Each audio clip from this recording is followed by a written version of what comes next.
Cześć, minęło 12 miesięcy odkąd ten licznik rowerowy IG Sport BSC 300 zagościł na kierownicy mojego roweru. W tym czasie używałem go w różnych warunkach, w słońcu, w deszczu, po zmroku. Kupiłem go w zestawie razem z lampką tylnią TL30.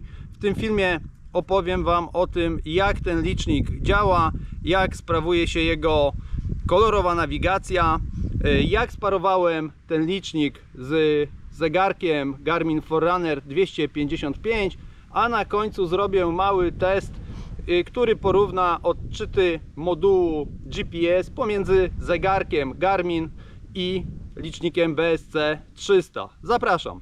Zacznijmy od tego, po co mi licznik rowerowy, skoro mam zegarek sportowy Garmina. Dla mnie absolutną bazą jest zegarek Garmin Forerunner 255. To on zapisuje moje treningi i to on jest połączony z moją strawą.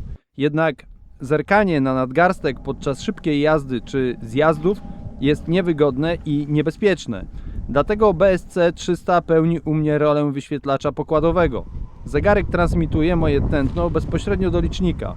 Do BSC 300 mam też podpięty czujnik kadencji na korbie.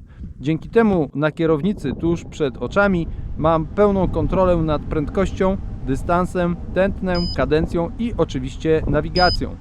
Wszystko łączy się błyskawicznie i bez żadnych problemów.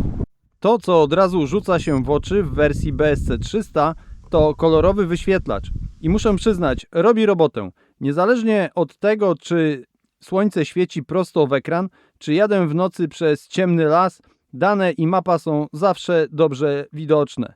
Ogromnym plusem jest to, że w aplikacji na telefon IG Sport Ride możemy sobie dowolnie konfigurować ekrany. Ja mam ustawione pod siebie konkretne pola: prędkość, tętno, dystans. Z takich przydatnych drobiazgów licznik ma oczywiście autopauzę, która działa bardzo responsywnie. Zatrzymujesz się na światłach, licznik w ułamku sekundy staje, ruszasz, liczy dalej. Wspomniałem na początku, że kupiłem go w zestawie z lampką TL30 i to był strzał w dziesiątkę. Obie rzeczy idealnie ze sobą współpracują. Lampka łączy się z licznikiem, mogę nią sterować, widzę stan baterii, a co najważniejsze, tworzą spójny ekosystem. Cenię sobie takie rozwiązania typu włącz i zapomnij, gdzie sprzęt po prostu sam się dogaduje. Przejdźmy do nawigacji, bo pewnie wielu z Was rozważa ten model ze względu na mapy. Jak to u mnie wygląda? Trasy najczęściej układam sobie w zewnętrznych planerach. Bardzo lubię Veloplanera. Następnie gotowy plik GPX po prostu wrzucam do aplikacji IG Sport Ride. Stamtąd jednym kliknięciem leci to na licznik. Aplikację można oczywiście zsynchronizować ze strawą czy TrainingPeaks. Sama nawigacja w terenie, jak dla mnie, działa prawidłowo. Mapa jest kolorowa, ślad jest wyraźny, przed zakrętami dostajemy sygnał dźwiękowy i podpowiedź. Nie jest to może poziom kombajnów za 3000 zł, ale jako niezawodny przewodnik po nieznanych trasach sprawdza się u mnie w 100%. A teraz obiecany test. Skoro Garmina używam jako głównego rejestratora, a BSC 300 jako pomocnika, zobaczymy, czy ich moduły GPS widzą świat tak samo. Zaczynamy jazdę. Oba urządzenia wyzerowane.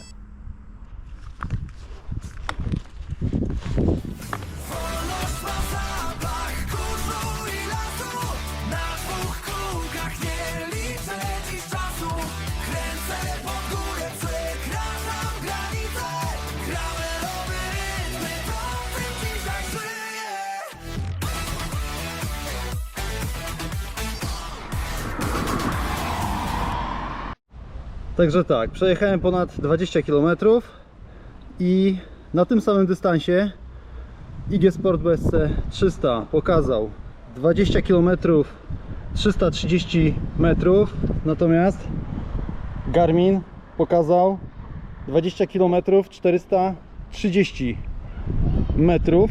To jest różnica 100 metrów na 20 km. Sami ocencie, czy to jest dużo, czy mało.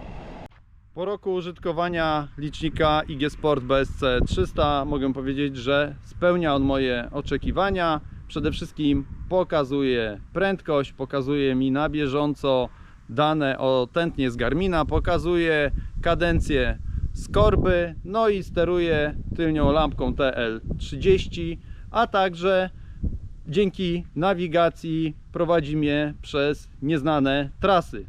Pod tym filmem w komentarzach macie przypięty link z aktualnymi cenami licznika IG Sport BSC 300 oraz światła TL30.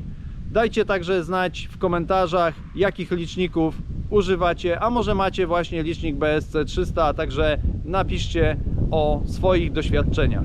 Dzięki, to wszystko w tym filmie.